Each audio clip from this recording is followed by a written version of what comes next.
When you go out to meet people, do you feel scared? Do you feel like a victim, hoping that nothing bad's going to happen to you? Or do you feel like a champion, like you're in control of the environment, like you can just take over the club, you can take over the room, and you're just bam, bam, bam, surrounded by a shimmering nimbus of golden holy light, going Super Saiyan and just owning the entire night? If you are the former, this video is for you. I'm going to teach you the mental hack, the mental shift that made me personally go from that guy who was walking around hoping nothing bad happens to me to, again, the champion that's owning the environment. This idea of self-amusement gets kicked around quite a lot in this community, and I think it's one of the most misunderstood concepts in the entire game. But at the end of the day, it ain't that deep. One thing that I always tell my students is you want to find humor after every interaction. When you come out of the interaction, ask yourself, what was hilarious about that?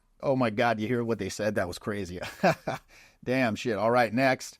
And then we continue on. Very often, I'll send a student in to introduce themselves to somebody, and they'll sort of trudge over there like they're marching to their execution. I'm like, okay, here we go.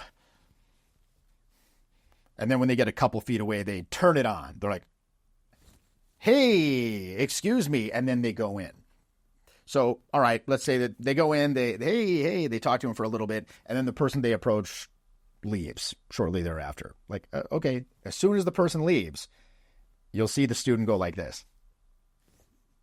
Like they immediately revert to this sort of down state, and then they shuffle back over to me. Womp, womp, womp. The biggest concept that you want to internalize here is it's your movie, not theirs. You want to think of your night out as your movie, right? You're the protagonist, and your goal is to enjoy the night for yourself, not to go up trying to impress other people. So shift the focus from trying to get into somebody else's movie to creating an enjoyable experience in your own movie. Many students, again, they seem to go through the night just hoping that nothing bad happens. I hope nobody calls me a mean name.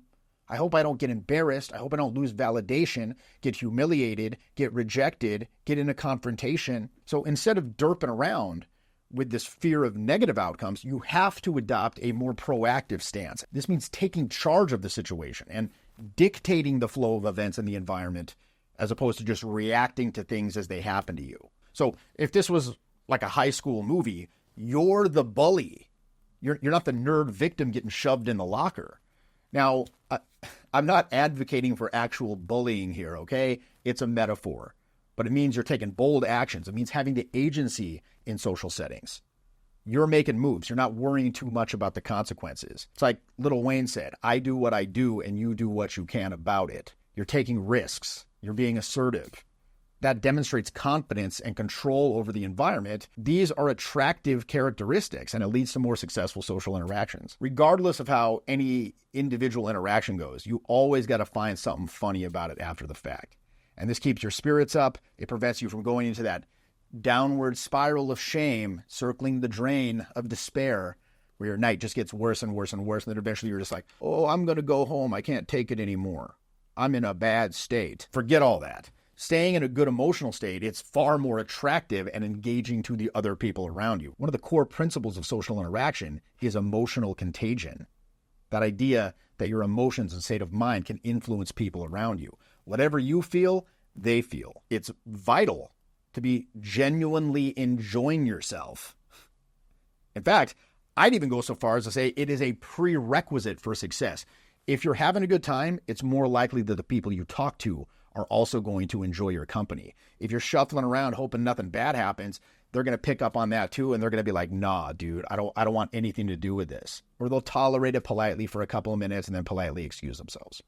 You will very rarely find myself or any of the other instructors on my team standing still or looking disengaged in the environment. I'm always moving.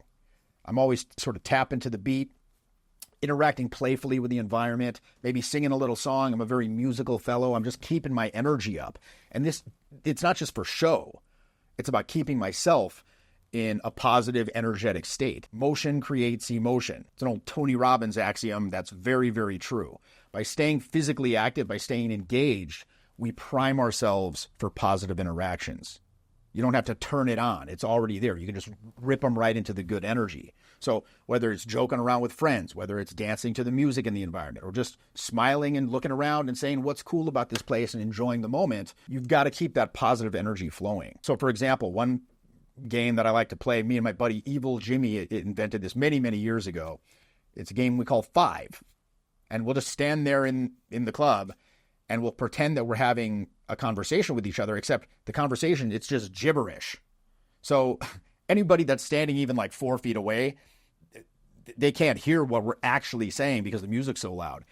But to the outside observer, it just looks like, rather than just standing there looking derpy, it just looks like a couple of guys that are having this awesome, enthusiastic conversation and just enjoying life.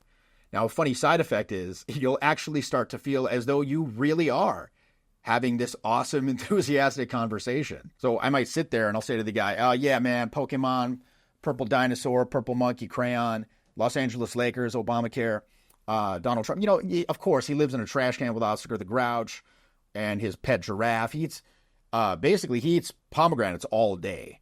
And, you know, pomegranate, that's an extremely labor-intensive fruit, right? Very fun, you know? I mean, again, you know how he is, right?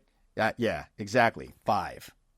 And then when I say 5, that's the cue to the other guy that it's his turn to start, you know, flowing this gibberish straight off the dome. What this game does, it gets your mouth running and just sort of your brain flowing, right? You're not judging what you're saying. It just allows that intuitive flow, which is so vital to create a good vibe when you're talking to people that you just met. And secondly, like I said, it makes you feel like you're actually having this awesome, enthusiastic conversation. So then when people walk by that you want to meet, again, you can just, boom, you can just rip them right into that energy. It's like, oh, hey, bam. And it's right there. You don't have to turn it on. And then even if they do leave, we're not like, womp, womp, womp. If they leave, we're like, oh, man, that was crazy. You heard what they said? Anyway, all right, what's next, man? Boom, boom, boom. And we just go on to the next.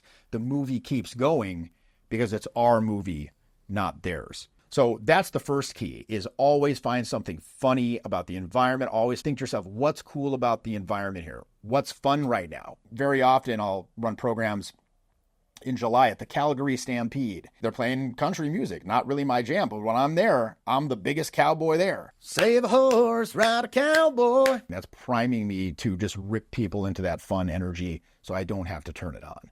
Now, another thing that I'd suggest is you adopt this mentality that you're going to push things a little further. You're going to add more awkwardness with each subsequent interaction. That means your mentality is like, look, rather than being afraid to move things forward, being afraid to express interest in the other person, I'm going to embrace those awkward moments and I'm going to use them to my advantage. Every single interaction that you have is going to have its own unique challenges, let's just say.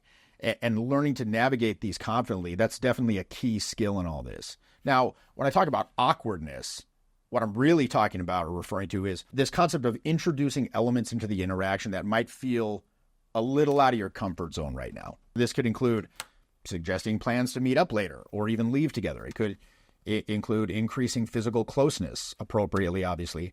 It could be throwing out those flirtatious comments or even just using humor that's maybe a little bit more daring than what you're accustomed to saying. Like, I can't say this. Say it.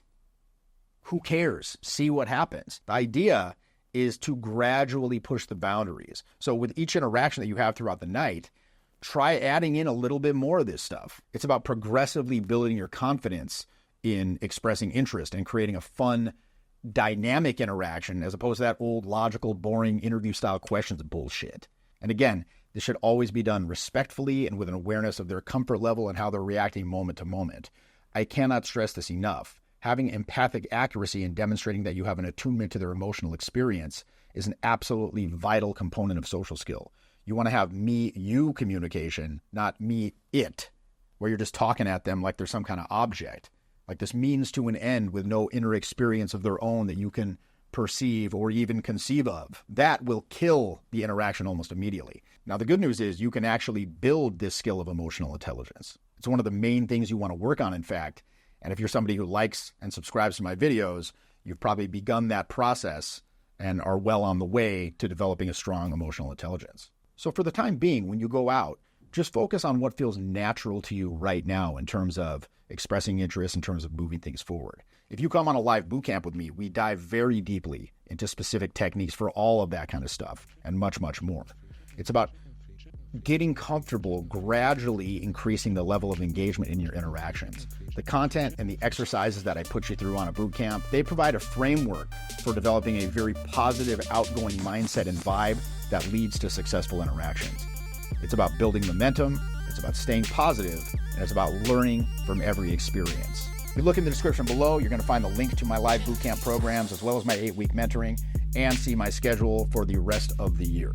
It'd be my honor and privilege to help guide you on your journey. This has been Jeffy, and I'll see you next time. Jeffy.